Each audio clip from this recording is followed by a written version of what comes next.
Hi Aries, kumusta po? Hello po sa mga Aries, kumusta po kayo?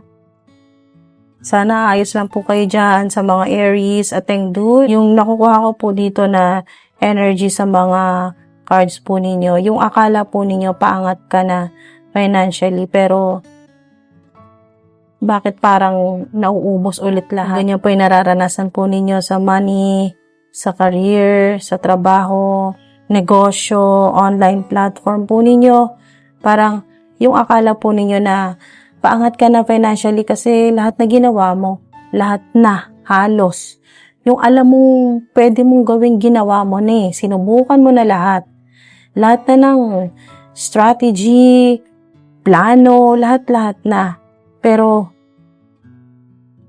pakiramdam mo ngayon, parang nauubos ulit lahat. Yung drain, yung hindi lang yung energy mo, yung wallet mo, yung bangko mo, yan po, yung pera. Okay, drain ka emotionally, mentally, financially, physically din po. Ating dudmaring pagod na rin po yung katawan po ninyo sa stress. Parang nauulit na naman yung naging sobrang stress po ninyo sa pera, ating dude. So, merong mga delayed stability, pero hindi block yung abundance po ninyo, ating dude. Hindi block.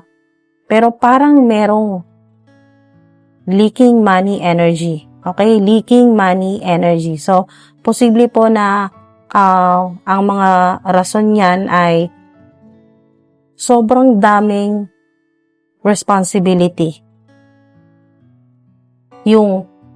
Yung pressure po ninyo na ma-recover po ninyo lahat ng mga nawala, okay? Or naubos, ma-recover po ninyo ng mas mabilis. Parang kailangan na mabilis. Dito yung urgency na ma-recover mo ng mas mabilis. So, kulang pa sa suporta, kulang sa budget, sa resources. Yan nga po, ating dude, emotionally drained ka na rin. Kung mabagal yung pasok ng pera o kaya po online income, kung meron po kayong online job or online business, online platform, yung napakabagal ng pasok ng pera, kayo po ay may online job.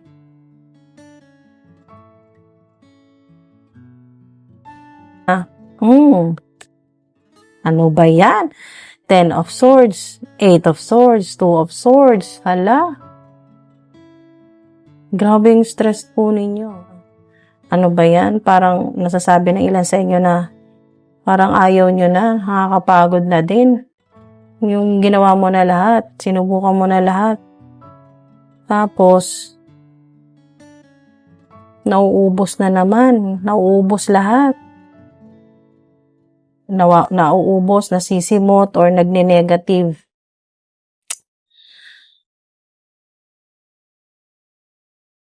Pero wag niyo pong agad isipin na failure na po ito, okay? Wag niyo pong isipin na failure. May mga discarding talagang slow build. Ganun po yung energy na nakikita ko po dito. May mga diskarte po na talagang slow build bago mag-grow. Okay? O bagal. Pero mag-grow talaga. Consistency po muna bago magkaroon ng malaking resulta. So, ayan, ilan po sa inyo talagang, ano ba yan, nauubos na. Nauubos. Kahit anong pagsisikap. So, yung posibleng alternatibo habang naghihintay po kayo, okay na mag-grow, kung ano man po itong diskarte na ginagawa po ninyo sa career po ninyo, finances sa trabaho, kung talagang slow build, at dahil nga sa mabagal, hindi pa talaga masustain yung mga pangangailangan po ninyo, mabagal yung income or online income po, kung mabagal, hindi talaga masusuportahan ng buong-buo yung mga pangangailangan. So, yung alternatibo habang naghihintay po kayo, meron, okay? Merong maliit, pero stable po na sideline. Okay, ating dude. Maliit, pero stable na sideline or affiliate. Kung meron po kayong, ilan po sa inyo ay may online platform, content creators, makakatulong din po yung content reposting, okay? Yung mga na-post nyo na po dati, repost nyo po, okay? Maaring makatulong po yan sa inyo, makadagdag ng income. Sa ilan naman po, affiliate, pre-orders, okay? Meron din po ditong digital products. Digital products, maaaring makatulong sa inyo. Buy and sell, kung may interest po kayo sa ganyan, buy and sell. Okay, kasi meron ditong energy ng buy and sell at collaborations. Ating dude.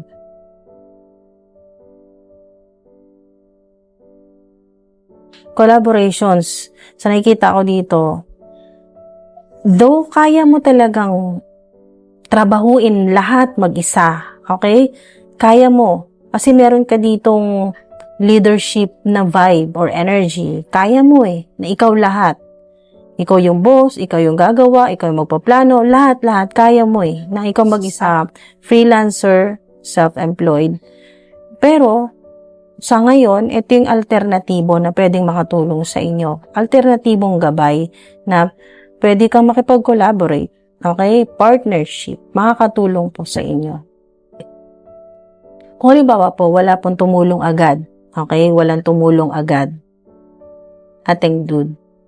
Huwag nyo pong ubusin yung energy po ninyo sa kakahintay. So, magfo-focus po kayo sa mas controllable steps. Okay? Focus po kayo sa mas controllable steps. Kontrolado mo yung bawat galaw mo. Ikaw ang mas nakakaalam. Ikaw ang makakakontrol niyan. Okay? Bawat galaw o bawat decision mo. May nakikita po ako ditong tulong na hindi galing po sa original na expected na tao na yung inaasahan po ninyo na makakatulong sa inyo. Tulong na hindi galing po sa taong inaasahan po ninyo. Okay? Halimbawa po, may nakausap na po kayo at nakapangako na din po sa inyo na tutulungan po kayo ng ganitong amount, next week, next month, kung ano man po yung pinangako sa inyo. Pero yung nakikita ko ditong tulong, hindi po galing doon sa original expected person. Ating dude. Meron talaga magtutulong sa inyo. Meron ako nakikita dito na younger energy, maaaring mas bata siya sa iyo ng konti, okay, mas bata. Or kung hindi man, halimbawa kasing edad mo siya or mas matanda siya sa iyo, pero meron siyang young energy, younger energy. Yung meron siyang childlike energy. At ang advice sa iyo ng Page of Pentacles ay focus on your goals to bring great success. Okay? Basta, huwag kang mawawala sa focus. Okay? Huwag mong tatalikuran itong goals mo. Huwag mong buburahin. Kasi, yung goals mo na yan, akala mo lang sa ngayon, walang mapupuntahan. Pero, kasi nga yung energy ninyo dito ay slow build. Pero may growth. Okay? May mga opportunities May mga opportunities sa darating May mga tulong. Okay, ating dude. May mga tao na loyal talaga sa'yo. Tutulong at tutulong sa'yo. Susuporta. Oo. Significant sa inyo on 222, 222, 888, 1010 or 1111, 333, 555, 555, 333 sa oras, 111, 110 or 1011 or 1110. Ating dude. Oh, wow. Wow. 9 of Pentacles. Oh. So, yung binubuo po ninyo, kung ano man po ito, yung ginagawa po ninyo, pinagpaplanuhang mabuti, basta kung ano yung tinatrabaho po ninyo na talagang grabe yung hard work nyo po dyan, ating dude, may accomplishments, okay, may growth, meron talaga mamumunga.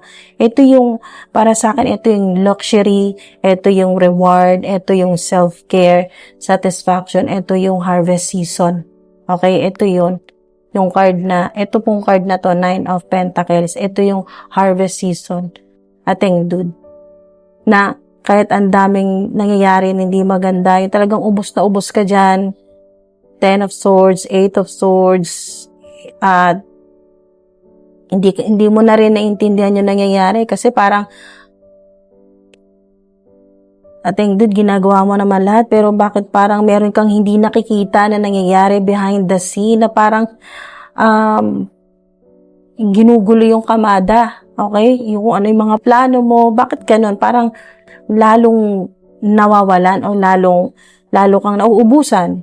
Samantalang ang dami mo nang ginagawa para kumita ng mas malaki, ng stable, mabayaran na yung mga, kung ano yung mga dapat bayaran. Pero, ito yun, Nine of Pentacles, nandito yung luxury, nandito yung reward mo sa lahat na ng pinaghihirapan mo na yan, lahat na ng stress na naranasan mo, may reward, malaking reward ito ating dude. Okay? So, paalala po yan sa inyo, Nine of Pentacles. May darating na tulong sa inyo, hindi nga lang sa original expected person na inaasahan po ninyo na makakatulong sa inyo.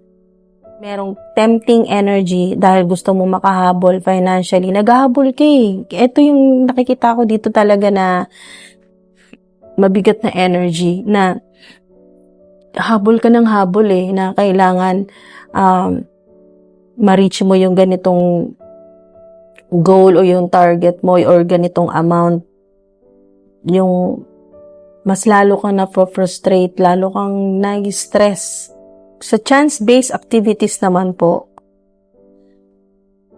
nandun din yung gusto mong makahabol financially, gusto mong manalo ng malaki para masolusyonan na yung mga problema mo sa pera, makahabol. Yan po yung energy dito, yung vibe, makahabol financially.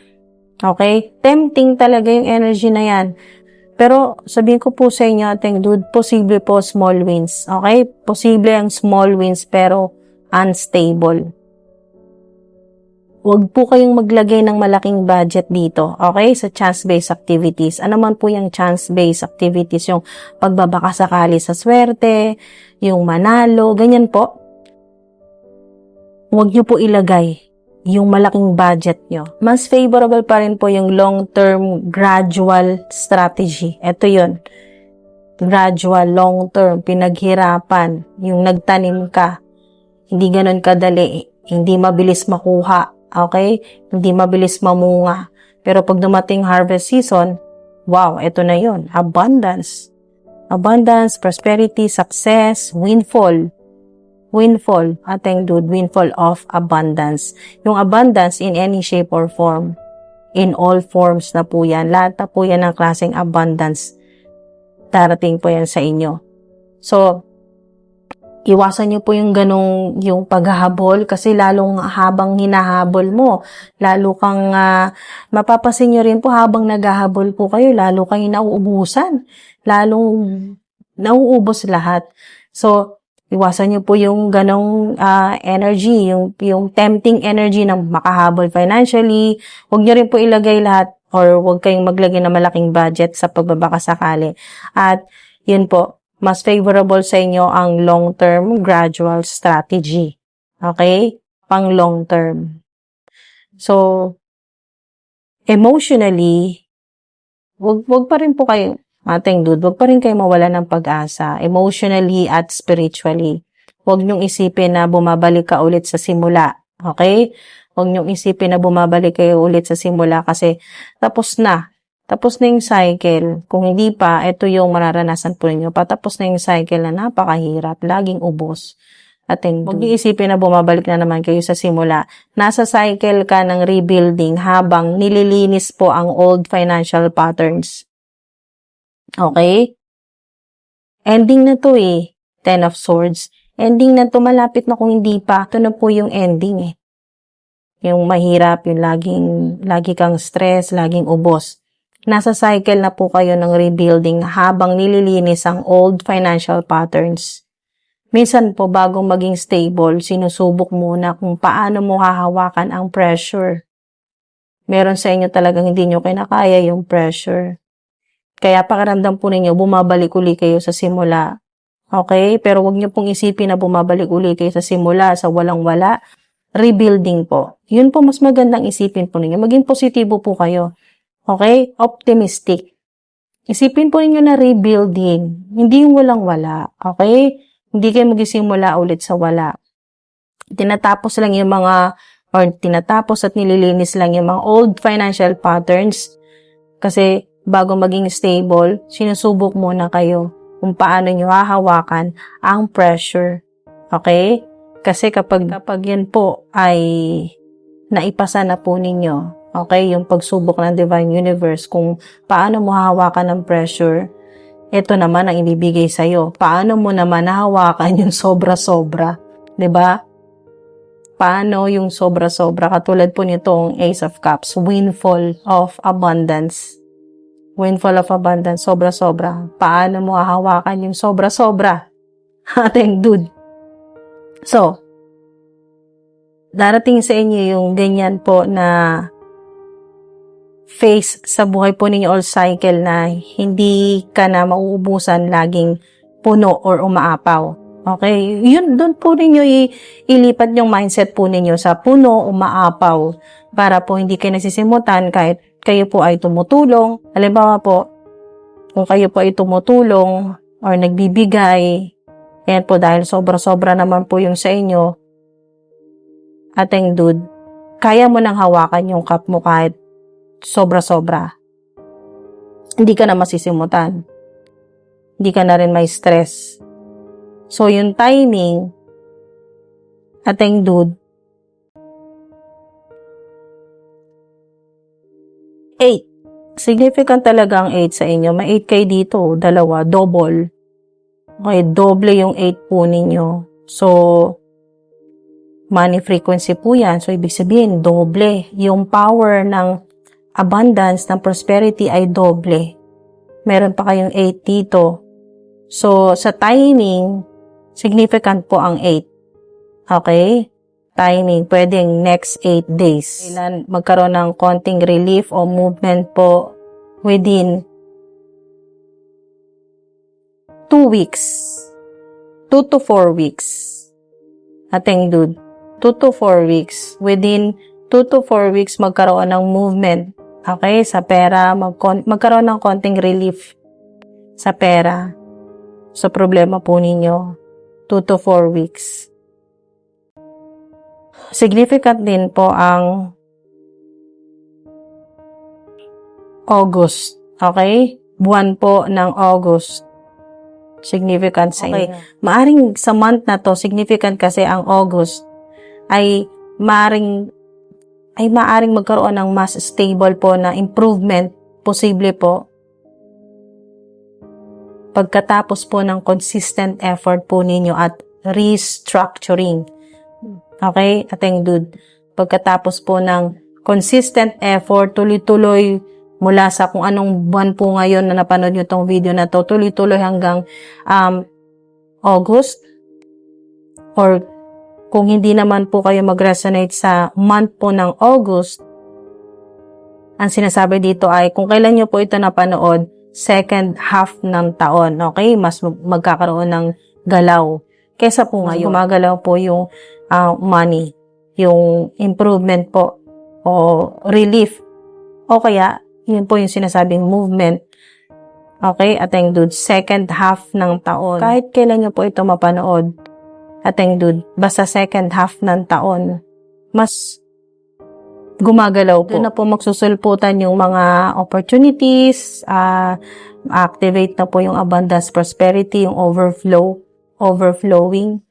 Yan po, windfall of abundance o harvest season. Harvest season nating dude. Significant din po ang September sa ilan.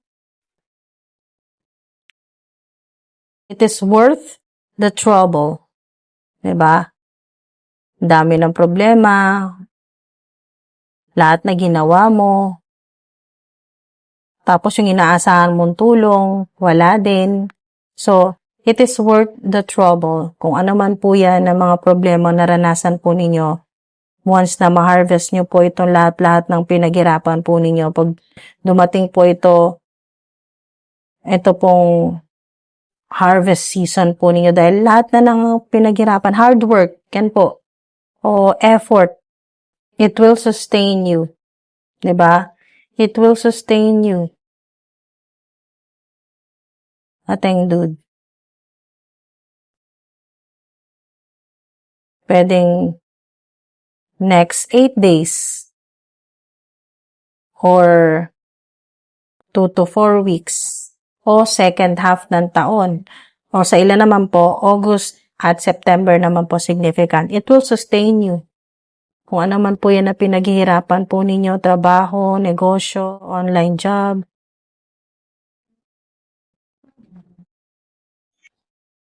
Basta kung ano naman po yung pinaghihirapan po ninyo, trabaho, negosyo, online job, malapit na yung harvest season, hindi ka talaga walang-wala. Okay? Kung nauubos man ngayon o lahat-lahat, walang natitira, darating yun talagang cycle sa buhay po ninyo na laging umaapaw, sobra-sobra. Okay, you'll need more information. So, kung ano yung ginagawa po ninyo ngayon, you'll need more information. Upgrade any way you can. Upgrade any way you can. Okay? Kung ano yung ginagawa po ninyo, hanggat magagawa nyo ng paraan, i-upgrade nyo po yan. Kung ano man po yan, proyekto, online platform, basta i-upgrade po ninyo or yung trabaho po ninyo, gawan nyo ng paraan paano kayo mag-upgrade sa kung ano man po yung ginagawa po ninyo, ating dude. Take a chance, okay? Take a chance. Save your energy. Yan po yung mga advice po sa inyo. Save your energy, provided you say thank you. Diba? Ito na yon, lahat na to. Itong mga positive na mensahe sa inyo, matatanggap nyo po yan, provided you say thank you. Yan po yung mensahe sa inyo. Provided you say thank you. Mag-thank you po kayo sa Divine Universe, sa Higher Power, kay Father God, kung ano man po yung tawag po ninyo. Thank you, thank you, thank you. Yan po. Huwag nyo pong kalimutang magpasalamat kahit na hindi pa maayos yung sitwasyon nyo ngayon, unclear pa yung situation po ninyo, yung lagi kayong ubos, or walang natitira, or nasa phase kayo ngayon ng may natatapos talaga. Okay? Parang lahat ay nawawala. Okay? Yung pakiramdam po ninyo na nawawalan kayo ng mga kaibigan, nawawalan kayo ng mga taong tumutulong sa inyo dati, nawalan ng kung ano man po yung nawala sa inyo, mga trabaho, mga proyekto, ano man pong nawala, ay nasa rebuilding cycle na po kayo. Kaya nililinis yung old financial patterns para para po mas makafocus na po kayo sa goals po ninyo at mas matanggap po ninyo itong mga blessings sa inyo. Yan po. At eto po, malapit na yung harvest season po ninyo, ating dude. Hintay-hintay na lang po. So, habang naghihintay, huwag nyo pong ubusin yung energy kasi ang advice sa inyo, save your energy. Huwag nyo ubusin yung energy po ninyo sa kakahintay. Mas mag-focus kayo sa mga controllable steps po ninyo. Okay? At huwag po kayo mag-alala, meron talagang tutulong sa inyo. Hindi nga lang yung taong inaasahan po ninyo na makakatulong sa inyo. Alright? So, na-attract nyo po ang money frequency 888, money frequency, abundance frequency 888, ating dude. Kaya asahan nyo po na talagang makaka-harvest ka ng maraming pera. Okay? Makaka-harvest ka. Yung lahat-lahat ng pinagpaguran mo, lahat ng effort mo, hindi yan baliwala. Nakita yan ng Divine Universe. Ating dude, na-appreciate yan at talagang may value yan. Okay? At Huwag ka mag-alala, malapit na yung reward mo at yung harvest season. Nandito na. Napakalapit na. Yung luxury. Wow. Ating dude, sana makuha mo yung mga high frequency na mga mensahe dito at mag-resonate ka sa mga katulad niyan, abundance, reward, success, positive energy. Magkaroon ka na rin ng clarity sa sitwasyon mo, paano ka makakalabas sa ganyang hirap. So, iwasan po ninyong ma-stress dahil maraming mga darating sa inyo na mga blessing. Okay? Ating dude, ano man po yung ginagawa po ninyo. Affiliate, content creator, may mga pre-orders. Kung halimbawa po kayo po ay online seller, yan po, may digital products, buy and sell, collaborations. Wow. Ating dude, basta iwasan mo yung tempting energy na yung parang makahabol, lagi naghahabol. Iwasan nyo po yung ganyan. Habang naghahabol ka financially, lalo po kayong nahihirapan na stress. Okay? Lalong nauubos. Kaya, yan po, ating dude. Konting tiis pa. Huwag mawala ng pag-asa. May darating talaga na tulong. Maraming salamat po. Ingat po kayo palagi. Hanggang sa susunod po.